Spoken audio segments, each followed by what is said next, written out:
नमस्कार, हरियाणा विशेष देख रहे हैं आप। मैं हूं आपके साथ आकांक्षा राजपूत। प्रधानमंत्री नरेंद्र मोदी ने वीडियो कॉन्फ्रेंसिंग के जरिए दुनिया के सबसे बड़े कोरोना वैक्सीनेशन अभियान की शुरुआत कर दी है। भारत ने सर्वे भवन्तु सुखिनः के नारे के साथ कोरोना वैक्सीन अभियान की शुरुआत की। आज देश भर में लगभग 3000 केंद्रों पर 3 लाख लोगों को कोरोना की वैक्सीन दी गई। इस मौके पर पीएम मोदी ने कहा कि कोरोना वैक्सीन लगने के बाद भी हमें सावधानी की जरूरत होगी। दिल्ली एम्स में कोरोना का पहला वैक्सीन लगाया गया। इसके कुछ ही मिनटों बाद एम्स के डायरेक्टर डॉक्टर रणदीप गुलेरिया को कोरोना का वैक्सीन लगाया गया। कोरोना वैक्सीनेशन शुरू होने के बाद स्वास्थ्य मंत्री डॉक्टर हर्षवर्धन ने कहा कि कोरोना वैक्सीन इस बीमारी के खिलाफ संजीवनी का काम करेगी। डॉक्टर हर्षवर्धन ने कहा कि कोरोना के खिलाफ लड़ाई निर्णायक दौर में पहुंच चुकी है। एम्स में नीति आयोग के सदस्य डॉक्टर वीके पॉल को भी कोरोना का वैक्सीन लगाया गया। वहीं गौतम बुद्ध नगर से बीजेपी सांसद doctor Mahesh Sharma corona vaccine लेने वाले पहले सांसद बने।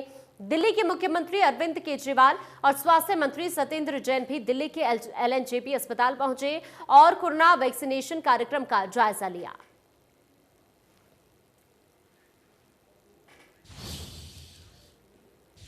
देश के वैज्ञानिकों को सलाम करते हुए पीएम मोदी ने कहा कि देश में सबसे कम समय में वैक्सीन तैयार की गई, जिसका लोहा आज पूरी दुनिया मान रही है। प्रधानमंत्री ने इस मौके पर राष्ट्रकवि रामधारी सिंह दिनकर की पंक्तियां "मानव जब जोर लगाता है, पत्थर पानी बन जाता है" इसका भी जिक्र किया। पीएम मोदी के संबोधन को सभी वैक्सीनेशन सेंटर से कनेक्ट किया गया। जिसे सबसे ज्यादा जरूरी है उसे सबसे पहले कोरोना का टीका लगेगा। जिसे कोरोना संक्रमण का रिस्क सबसे ज्यादा है उसे पहले टीका लगेगा। जो हमारे डॉक्टर्स हैं, नर्सेस हैं, अस्पताल में सफाई कर्मी हैं, मेडिकल पैरामेडिकल स्टाफ हैं, वो कोरोना की वैक्सीन के सबसे पहले हकदार हैं। चाहे वो सरकारी अस्पताल में हो या फिर प्राइवेट में, सभी को ये वैक्सीन प्राथमिकता पर लगेगी। वैक्सीन रिसर्च से जुड़े अनेकों लोग विशेष रूप से प्रशंसा के हकदार हैं, जो बीते कई महीनों से कोरोना के खिलाफ वैक्सीन बनाने में जुटे थे, दिन रात जुटे थे। न उन्होंने त्योहार देखा है, न उन्होंने दिन देखा है, न उन्होंने रात देखी है। आमतौर पर एक वैक्सीन बनाने में बरसों लग जाते हैं, लेकिन इतने कम समय में एक नहीं, दो मेड इन इंडिया वैक्सीन तैयार हुई है। इतना ही नहीं, कई और वैक्सीन पर भी काम तेज गति से चल रहा है। यही वैक्सीन अब भारत को कोरोना के खिलाफ लड़ाई में निर्णायक जीत दिलाएगी। साथियों, कोरोना से हमारी लड़ाई आत्मविश्वास और आत्मनिर्भरता की रही है। इस मुश्किल लड़ाई से लड़ने के लिए हम अपने आत्मविश्वास को कमजोर नहीं पड़ने देंगे। ये प्रण हर भारतीय में दिखाई दिया है। पहला टीका लगने के बाद दूसरी डोज कब लगेगी, इसकी जानकारी भी आपके फोन पर दी जाएगी। और मैं सभी देशवासियों को ये बात फिर याद दिलाना चाहता हूं कि कोरोना वैक्सीन की 2 डोज लगनी बहुत जरूरी है। एक डोज ले लिया और फिर भूल गए, ऐसा गलती आपको ये भी याद रखना है कि दूसरी डोज लगाने के 2 हफ्ते बाद ही आपके शरीर में कोरोना के विरुद्ध जरूरी शक्ति विकसित हो पाएगी। एक और बात कहना चाहता हूं, हमारे वैज्ञानिक, हमारे एक्सपर्ट्स जब दोनों मेड इन इंडिया वैक्सीन की सुरक्षा और प्रभाव को लेकर आश्वस्त हुए, तभी उन्होंने इसके इमरजेंसी उपयोग की अनुमति दी है। इसलिए देशवासियों को किसी भी तरह के प्रोपेगेंडा, अफवाहें, दुष्प्रचार से बचकर रहना है। साथियों, भारत के वैक्सीन वैज्ञानिक, हमारा मेडिकल सिस्टम भारत की प्रक्रिया की पूरे विश्व में बहुत विश्वसनीयता है और पहले से है। हमने ये विश्वास अपने ट्रैक रिकॉर्ड से हासिल किया। वैक्सीनेशन ड्राइव के इस पल का इंतजार हर हिंदुस्तानी को कई महीनों से था। हरियाणा के भी हर जिले में टीकाकरण शुरू किया गया। पहले चरण में फ्रंटलाइन वर्कर्स को वैक्सीन की पहली डोज दी गई। फरीदाबाद में कैबिनेट मंत्री मूलचंद शर्मा ने रिबन काटकर वैक्सीनेशन की शुरुआत की। यमुनानगर में भी कोविड वैक्सीन लगाने का काम आज से विधिवत रूप से शुरू हो गया। सबसे पहले सफाई कर्मचारी को ये वैक्सीन दी गई। उसके बाद civil surgeon doctor Vijay Dahiya और उनकी पत्नी डॉक्टर पूनम इंचार्ज जगाधरी अस्पताल को भी दी गई। फतेहाबाद में विधायक टूडाराम ने भी कोरोना वैक्सीनेशन कार्यक्रम का शुभारंभ किया। यहां civil surgeon doctor Manish Bansal ने पहली वैक्सीन लगवाई। सिरसा में भी आज इस अभियान की शुरुआत हुई। विशेष रूप से स्थापित किए गए टीका केंद्र में कोरोना का टीका चिकित्सा कर्मियों को लगाया गया। 100 चिकित्सा कर्मियों को ये टीका लगाया गया है। इसके अलावा रादौर सरकारी अस्पताल में सबसे पहले स्वास्थ्य कर्मियों को वैक्सीन देने का काम शुरू किया गया। साथ ही कोरोना वैक्सीनेशन की शुरुआत अंबाला में हुई, जहां civil surgeon doctor Kuldeep Singh को पहली वैक्सीन दी गई। इसके बाद अंबाला कैंट नागरिक अस्पताल की 60 वर्षीय स्वीपर रोशनी को दूसरी वैक्सीन दी गई। चरखी दादरी की बात की जाए तो पहली कोरोना वैक्सीन महिला ग्रुप डी कर्मचारी मुकेश को दी गई। वहीं दूसरी वैक्सीन डॉक्टर आशीष मान को दी गई, जबकि रेवाड़ी में तो 100 स्वास्थ्य कर्मियों को फतेहपुरी में सफलतापूर्वक दी गई। कुरुक्षेत्र के लोकनायक जयप्रकाश नारायण अस्पताल में एम्स निदेशक डॉक्टर रणवीर गुलेरिया के शिष्य डॉक्टर गुरदीप सिंह ने सबसे पहली वैक्सीन लगवाई। इसी तरह जींद जिले में अलेवा कस्बे के कम्युनिटी हेल्थ सेंटर में कोरोना का वैक्सीनेशन ड्राइव चलाया गया।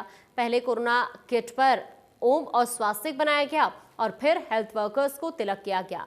उसके बाद कोरोना की डोज दी गई। बात गुरुग्राम की जाए तो यहां सीएमओ के साथ साथ डॉक्टर नरेश त्रेहान ने भी कोरोना वैक्सीन का टीका लगवाया। रोहतक में भी 100 हेल्थ वर्कर्स को कोरोना वैक्सीन की डोज दी गई। करनाल के सीएमओ ने भी कोरोना वैक्सीन का डोज लगवाया। पंचकुला में भी कोरोना वॉरियर्स को टीका लगाया गया और इसी तरह सिरसा में भी फ्रंटलाइन वर्कर्स को टीका लगाया गया। फतेहाबाद के तिगांव में स्वास्थ्य केंद्र पर टीकाकरण अभियान चलाया गया।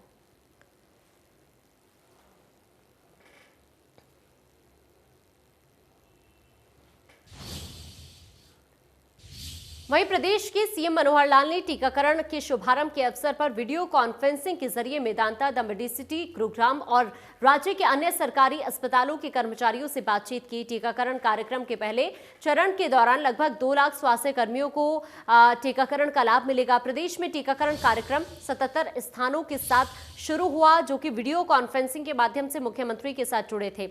इस अवसर पर मुख्यमंत्री ने अपने संदेश में कहा कि इस बीमारी से घबराने की जरूरत नहीं है, बस सावधानी रखने की जरूरत है। उन्होंने बताया कि ये वैक्सीनेशन बिल्कुल सुरक्षित है और इसको लेकर भ्रमित नहीं होना है। कोविड-19 के टीकाकरण के लिए जितने भी अलग अलग समूह हम बना सकते हैं, उसमें सबसे पहला जो श्रेणी रखी है, जिसमें स्वास्थ्य कर्मी इनको रखा गया है। इसमें डॉक्टर्स हैं, नर्सेज हैं, एएनएम हैं, फार्मासिस्ट हैं, सफाई कर्मचारी हैं, लैब टेक्नीशियन हैं, सहायता, आशा, आंगनवाड़ी कार्यकर्ता आदि ये सब शामिल हैं। लगभग 2 लाख के आसपास ये संख्या बनती है, जिनका पहले चरण के अंदर ये टीकाकरण होगा। इसमें सरकारी और प्राइवेट सभी संस्थान आज 77 स्थानों पर, 77 केंद्रों पर इस टीकाकरण का जो कार्यक्रम है इसको शुरू कर रहे हैं। जो सेकंड कैटेगरी रहेगी उसमें फ्रंटलाइन वर्कर जैसे नगर पालिका, स्वच्छता कार्यकर्ता, राज्य और केंद्रीय पुलिस बल, नागरिक सुरक्षा, कारागार कर्मचारी, सशस्त्र बल जैसे मोर्चा लाइन कार्यकर्ताओं का टीकाकरण ये किया जाएगा। रेवेन्यू स्टाफ जो पहले इसमें नहीं जोड़ा गया था उसको भी अब इसमें जोड़ लिया गया है। तीसरी श्रेणी जो है उसमें 50 वर्ष से ऊपर की आयु के सब लोग और 50 वर्ष से नीचे जो किसी न किसी विशेष बीमारी से ग्रसित है ऐसे सब लोगों को उसमें जोड़ा गया है। तो इस प्रकार इसी अनुसार जो हमको सप्लाई होगी इस टीका मटेरियल की, तो उस सप्लाई के हिसाब से इन सभी स्थानों पर सुचारू रूप से ये टीकाकरण जो है ये प्रभावी रूप से चलता रहेगा। कोविड-19 वैक्सीन के जो स्टोर्स ये भी हमने अलग अलग स्थानों पर जो बनाए गए हैं।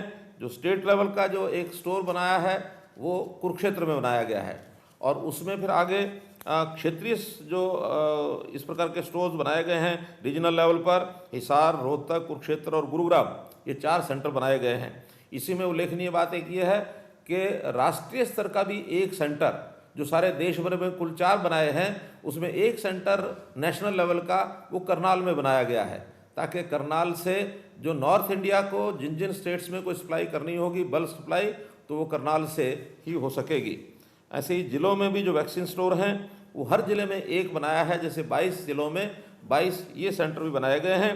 कुल मिलाकर हरियाणा भर में 659 कोल्ड चेन पॉइंट्स पर वैक्सीन परिवहन, इसके लिए जो 22 इंसुलेटेड वैक्सीन वैन हर जिले में एक, ये भी उपलब्ध कराई गई है ताकि वो आवागमन जो है उस वैक्सीन का वो ठीक से कराया जा सके। इस पहले टीके के बाद 28 दिन के बाद दूसरा टीका लगेगा और 28 दिन के बाद अगले 14 दिन भी उसमें इंतज़ार करना होगा, तब जा करके इस टीकाकरण का प्रभाव होता है।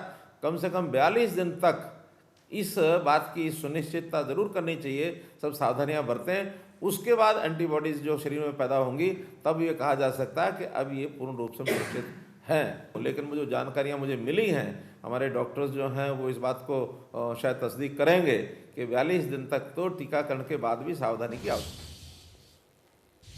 वहीं डिप्टी सीएम दुष्यंत चौटाला ने वैक्सीनेशन को लेकर केंद्र सरकार का धन्यवाद किया और कहा कि जरूरत पड़ने पर हरियाणा सरकार को वैक्सीन फ्री में दिए जाने पर विचार करेगी।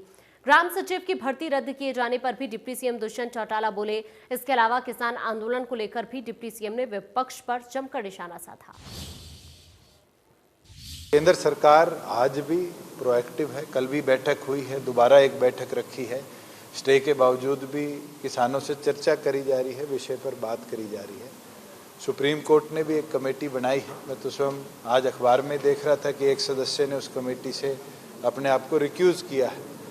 अगर सुप्रीम कोर्ट उस कमेटी को दोबारा बना देती है और वो भी किसान संगठनों से चर्चा कर कोई निष्कर्ष निकालते हैं, तो मैं ये मानता हूँ कि स्टैंड ऑफ जल्दी निपट सकता है। हमें पूरी आशा है कि इसका निपटारा जल्दी होगा, मगर जिस तरीके से ये प्रोलॉन्ग हुआ है और जो डिमांड्स हैं, मुझे लगता है बिना चर्चा के इसका निष्कर्ष निकालना मुमकिन है। सर सिंह हुड्डा को हरियाणा सरकार की चिंता नहीं करनी चाहिए। हरियाणा सरकार जैसे ही केंद्र का बजट आएगा उसके तुरंत बाद प्रदेश का बजट सेशन भी रखेगी, कोई एक दिन का नहीं होता। अगर भूपेंद्र सिंह हुड्डा अपने आप को इतने दमदार मानते हैं तो उस दिन आकर अविश्वास सदन के अंदर ही मांग कर ले। सीरियस पॉलिटिशियंस के खिलाफ तो टिप्पणी कर सकता हूँ, नॉन सीरियस के खिलाफ तो नहीं। केंद्र सरकार ने फ्रंटलाइन वर्कर्स जो पूरे देश के अंदर हैं उनके लिए आज देश भर में कोविड वैक्सीन का इस्तेमाल और फ्री टीकाकरण उनका शुरू करवाया है। मैं बधाई देता हूँ प्रधानमंत्री को, केंद्र सरकार को, कि दुनिया के अंदर सबसे बड़े लेवल पर अगर इस महामारी से लड़ाई लड़ने के लिए वैक्सीनेशन कहीं शुरू हुई है तो हमारे देश के अंदर हुई है। जहाँ प्रदेश के अंदर बात है, अभी तो सेंट्रल गवर्नमेंट स्वयं 3 चरणों के अंदर वैक्सीनेशन के ऊपर निर्णय ले रही है। पहला चरण फ्रंटलाइन वर्कर्स का है, फिर सीनियर सिटीजन्स का है। जिस दिन केंद्र सरकार अगर कोई भी अनटच्ड व्यक्ति छोड़ते हैं जिसको आज जरूरत है वैक्सीनेशन, तो प्रदेश सरकार उस पर निर्णय भी लेगी और उसका टीकाकरण भी कराने का काम। कि कई प्राइवेट कॉलेजेस एंड इंस्टीट्यूशंस के अंदर ग्राम सचिव के एग्जामिनेशंस के अंदर पेपर की आंसर की मोबाइलों पर मिली, बाहर से लोगों ने आंसर की प्रोवाइड करी। इसके बाद हमने प्रदेश भर के अंदर यही निर्णय लिया है कि जहां हमारा प्रयास है कि काबिल कैंडिडेट्स को जॉब मिले, अच्छी क्वालिटी की एम्प्लॉयमेंट मिले, इसलिए प्रदेश सरकार ने यही HPSC ने, प्रदेश सरकार ने HPSC स्टाफ सिलेक्शन कमीशन ने ये निर्णय लिया है कि चारों जो एग्ज़ाम्स हुए थे 9 और 10 तारीख को उसको प्रदेश के स्वास्थ्य मंत्री अनिल विज अंबाला के नागरिक अस्पताल पहुंचे। उनकी देखरेख में ही टीकाकरण अभियान चलाया गया। बता दें कि अनिल विज की तबीयत खराब है, लेकिन फिर भी वो ऑक्सीजन सिलेंडर के सहारे अस्पताल पहुंचे। इस दौरान CMO समेत कई अधिकारी मौजूद रहे। बहुत ही शुभ दिन है। लगभग 1 साल से कोरोना के खिलाफ देश में लड़ाई लड़ी जा रही है। बिना किसी प्रोटेक्शन के, और इस साल के दौरान कोरोना वॉरियर्स ने, डॉक्टर्स ने, म्यूनिसिपल स्टाफ ने, पुलिस ने, अन्य लोगों ने अपनी जान हथेली पर रखकर इसके लिए लड़ाई लड़ी है। और बहुत दिनों से ये उम्मीद की जा रही थी कि कोई वैक्सीन आए जो लोगों में प्रोटेक्शन प्रदान करे। हिंदुस्तान के लिए बहुत गर्व की बात है कि हिंदुस्तान में ही निर्मित 2 वैक्सीन्स, कोविशील्ड और कोवैक्सीन को मंजूरी मिली। और आज प्रधानमंत्री जी ने विधिवत सारे देश में इसको लगाने का काम आरंभ किया। हरियाणा में भी हमें 2,41,500 डोजेस कोविशील्ड की मिली हैं और 20,000 डोजेस कोवैक्सीन की मिली है, यानी 2,61,000 डोजेस हमारे पास हैं।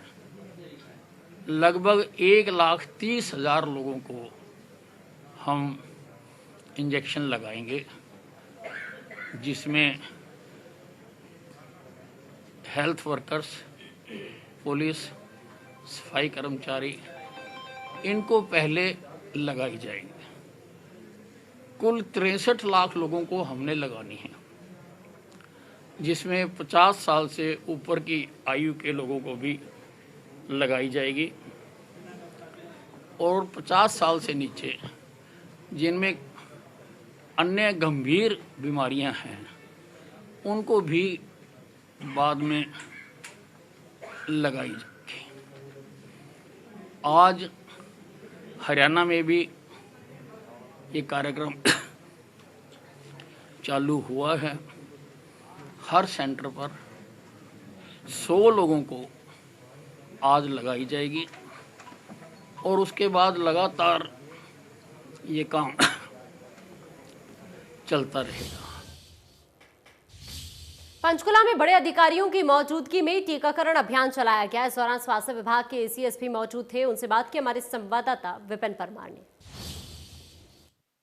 वैक्सीनेशन ड्राइव की शुरुआत हो चुकी है। हमारे साथ इस समय हरियाणा हेल्थ डिपार्टमेंट की ACS राजीव अरोड़ा साहब मौजूद है। अरोड़ा साहब, देश का सबसे बड़ा वैक्सीनेशन ड्राइव जो है वो शुरू हो चुका है। पंचकुला में आज इसकी शुरुआत हुई है, क्या कहेंगे सर, किस तरह से आगे इसको आगे बढ़ाया जाए? देखिए, ये आज 77 साइट्स पूरे हरियाणा में शुरू हुई हैं और जिसमें से ये पंचकुला और गुड़गांव 2 टू-वे साइट्स थी जहां पर ये माननीय प्रधानमंत्री का प्रोग्राम जो देखा जा रहा था।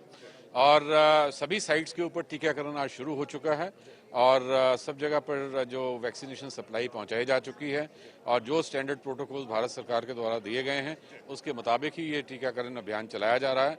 आज सबसे पहले एक हेल्थ एंड सैनिटेशन वर्कर जो इसी डिस्पेंसरी में काम करते हैं, सरोज जी, उनको दिया गया और उसके बाद जो हमारे डायरेक्टरेट ऑफ हेल्थ सर्विसेज के सीनियर मोस्ट डॉक्टर्स हैं, DGHS, additional DGHS, directors, PMO, सब लोगों के द्वारा भी ये इंजेक्शन जो है वो लिया गया है ताकि एक लोगों में एक अच्छा कॉन्फिडेंस मैसेज जो है वो जा सके। एक तालमेल बनाने का प्रयास किया गया है। रूरल और अर्बन दोनों जगह पर सेंटर्स बनाए गए हैं। सब जगह जी, सब जगह है। रूरल में भी है, अर्बन में भी है। मेन चीज ये है कि सभी हेल्थ वर्कर्स को हमने कवर करना है। जितने लोगों को हमने करीब 1.9 लाख लोग जो हैं वो रजिस्टर किए हुए हैं, उन सभी लोगों को हम वहाँ कवर करेंगे।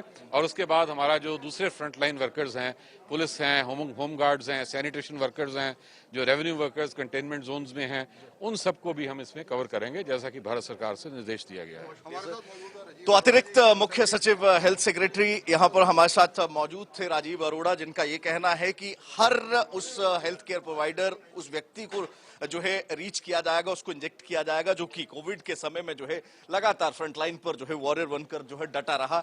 इसी के साथ साथ अगर बात करें, सीधे तौर पर यह संदेश दिया गया है कि एक सफाई कर्मचारी के साथ साथ विभाग के जो है वो डायरेक्टर्स की ओर से भी जो है, डॉक्टर्स की ओर से भी जो है टीका लगवाया गया है, ताकि एक संदेश जा सके कि ये टीका जो है, ये जो वैक्सीन है, ये पूरी तरह से सुरक्षित है। कैमरा पर्सन शशांक के साथ विपिन परमार, इंडिया न्यूज। कृषि कानून के विरोध में घरौंडा के बस्ताड़ा टोल पर धरने पर पूर्व मुख्यमंत्री भूपेंद्र सिंह हुड्डा पहुंचे। इस दौरान पूर्व स्पीकर कुलदीप शर्मा, पूर्व विधायक सुमिता सिंह और पूर्व विधायक राकेश कंबोज के साथ धरने को समर्थन दिया। इस दौरान उन्होंने कहा कि किसान कड़ाके की ठंड में बैठे हैं, ऐसे में सरकार को किसानों की बात माननी चाहिए। इतने दिन से बैठे इस ठंड में सारे किसान भाई, उनकी जो मांग है वो जायज है और उनका पहले दिन से हम समर्थन कर रहे हैं।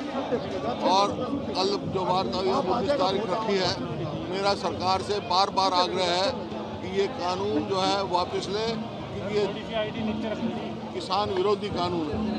अगर हमारी सरकार, हमारी पार्टी की सरकार आई तो कानून हम खत्म कर देंगे। सरकार से कहता हूँ, जो यहाँ झूठे मुकदमे बनाए हैं वो भी मुकदमे वापस ले नौजवानों में। और आज यहाँ किसान सभा करने की जरूरत नहीं है।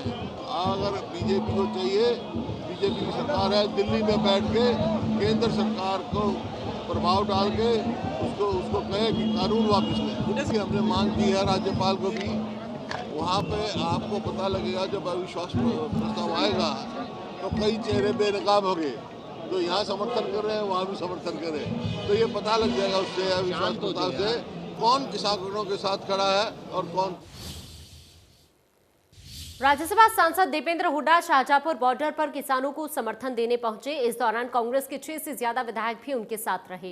इस दौरान दीपेंद्र ने एक बार फिर सरकार से तीनों कृषि कानूनों को रद्द करने की मांग की। राजहट त्यागते हुए किसानों की मांगों को मानते हुए इस गतिरोध का अंत करे, इस गतिरोध को समाप्त करे, क्योंकि इस तरह का आंदोलन ऐसा अनुशासित शांतिप्रिय आंदोलन जो पिछले लगभग 2 महीने से चल रहा है, देश के इतिहास में ऐसा आंदोलन पहले कभी नहीं देश में देखा होगा। किसानों का नाम सोने के अक्षरों में लिखा जाएगा, देश के किसान का नाम, मगर अब इंतहा होगी। लगभग 2 महीने का समय 125 के करीब किसानों की जानों का जाना, 10 के लगभग राउंड बातचीत के राउंड। इनेलो नेता अभय चौटाला ट्रैक्टर यात्रा के दौरान नरवाना पहुंचे, जहां उन्होंने नरवाना के बदुवाला टोल प्लाजा पर बैठे किसानों के धरने को संबोधित किया। इस दौरान उन्होंने कहा कि सरकार किसानों का समाधान नहीं कर रही है। सरकार को लग रहा है कि किसान परेशान होकर घर वापस लौट जाएंगे, लेकिन सरकार का ये भ्रम भी 26 जनवरी को टूटेगा। उन्होंने कहा कि 26 जनवरी को ज्यादा से ज्यादा किसान ट्रैक्टर के साथ दिल्ली कूच करें। सरकार को मानना ही पड़ेगा। ये जो लाखों लोग आज धरने पे बैठे हैं, जो आज 0 टेम्परेचर में अपने बच्चों को 5 साल से 85 साल की उम्र तक के लोग जो सरकार को ये एहसास कराने आए हैं कि आपका निर्णय गलत है। आप ये मान के चलो, कोई भी गलत फैसला सरकार लेती है। अगर कोई आम आदमी गलत कोई काम करता है तो फिर सरकार उसके खिलाफ कार्रवाई करती है। उसके खिलाफ कैसा उसने गलत काम किया है, उस तरह का आपराधिक मामला दर्ज करके उसको जेल भेज देती है, उसको मुकदमे के तहत डराने का काम करती है। अगर सरकार कोई गलत काम करे, कोई गलत फैसला ले, कोई गलत निर्णय लेके लोगों पे थोपने का काम करे, तो फिर सरकार को इस बात का एहसास कराने के लिए लोग एजिटेशन करते हैं। और आज का जो एजिटेशन है किसानों वाला, ये दुनिया का सबसे बड़ा एजिटेशन है। मुझे लगता है 26 जनवरी के दिन ये संख्या बहुत बड़ी हो जाएगी और समाज के साथ भी मैं तो पहले भी कह रहा था इस बात को कि देश के प्रधानमंत्री को अपना निर्णय बदलना चाहिए, किसान से माफी मांगनी चाहिए, नए कृषि के कानून बनाने चाहिए जो किसान के हक के हों। जो वायदे इन्होंने लोगों से किए थे, अपने वायदों को पूरा करना चाहिए। उन्होंने इस्तीफा नहीं दिया। मुझे उम्मीद है देश के प्रधानमंत्री को इस बात का एहसास जरूर हो रहा होगा कि जो लोग इतनी बड़ी संख्या में बैठे ये बिना फैसले किए बिना जाए। फिलहाल इस बुलेटिन में इतना ही। देश दुनिया की बाकी खबरों के लिए आप बने रहिए।